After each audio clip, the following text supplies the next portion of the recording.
Andy Turner is Wildlife Crime Officer for Scottish Natural Heritage. He knows just what you should do if you suspect that a wildlife crime has been committed. If a member of the public were to come across what they suspect is a wildlife crime, especially if they're out and about in the countryside, the first thing to do is not to wander around the scene, because you could be damaging vital evidence by perhaps trampling on a footprint. Try and record as much evidence as possible, whether it be in a notebook, or if you have a mobile phone with a camera on it, or have a camera itself. Take photographs of the scene, both close up and in context, so further away. If you have a witness with you for corroboration, that's ideal. Try and get their contact details. And if you suspect poisons have been used, or perhaps an illegal trap, try and cover those up with maybe some branches or some vegetation, so nothing else comes into contact with those. It's important though not to touch anything, partially from an evidential point of view, but also because some of these things could be, especially poisons, you could put yourself at risk, and also animal carcasses can carry a number of diseases. Try and get an accurate grid reference, or at least a very good description of the location. The police should be contacted as soon as possible, and the police are the investigatory agency for wildlife crimes, so contact them as soon as possible on 101, because obviously the longer the evidence is out in the field, it could deteriorate or it could be moved as well, so they need to know that as quickly as possible. And with help from agencies and help from the public, what sort of creatures are likely to benefit from greater vigilance like this? There are 6 national priorities for wildlife crime.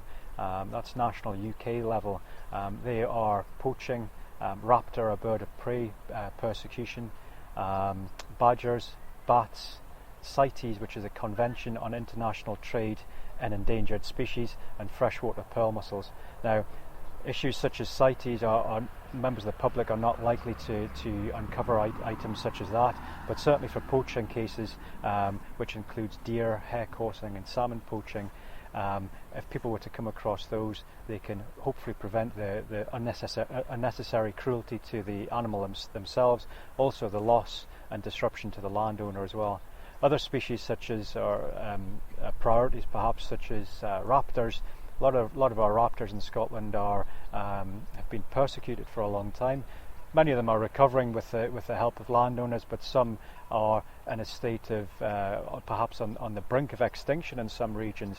So hopefully by stamping out wildlife crime, we can encourage some of those species to make a resurgence. Partnership Against Wildlife Crime Scotland website's got lots of information if people wanted to find out more about wildlife crime and how they can report it.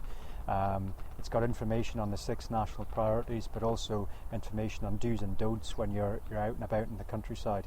There's also a education pack will be featuring on the PAWS website, which includes a DVD via YouTube footage, which is ideal for schools and scouts and other organisations. There's also an app in terms of how to report wildlife crime, a free app that people can download, and if they suspect a wildlife crime has taken place, they will be able to record the details on their iPhone, take a photograph. The photograph will automatically tag their location, and they'll be able to send that directly to wildlife crime officers, so it'll have very good evidential value as well. So I'd encourage people to visit the PAWS website and download the app and have a look at the education pack.